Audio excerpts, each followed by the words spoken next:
اچھا تے اے تہاڈیاں زمیناں یہ بسکٹ سے آپ کی مویشی وغیرہ تہاڈے ڈنگر ڈنگر اس سے پہلے کاٹ لے سلام سکینہ سکینہ اتنا پیارا نام ہے واہ جی واہ سکینہ میں مجھے اپنی سکینہ یاد آ گئی میں بھی سکینہ بنی تھی بسکٹ دینی شبال بسکٹ اچھا جی بسکٹ تو دے دیں بھائی ہمیں تو بسکٹ دے دیں بسکٹ سامان ہے ساتھ والے ان کو دے گھر رہ گیا ہے 10 گھر بن جان گے ٹھیک ہے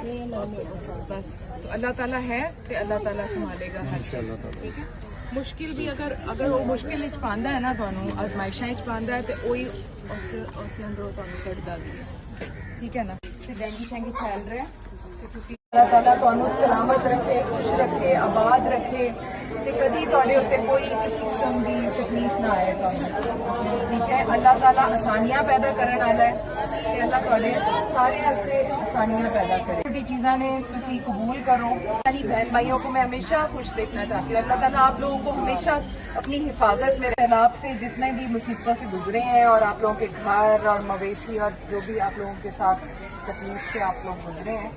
اس میں آپ لوگوں کے ساتھ شامل ہوں آپ لوگوں کا درد میرا درد ہے میں جو ہوں وہ نہ میرا حکومت سے کوئی تعلق ہے نہ میرا کوئی سیاست سے کوئی تعلق ہے میں آپ لوگوں کی طرح ایک عام شہری ہوں ٹھیک ہے اور بالکل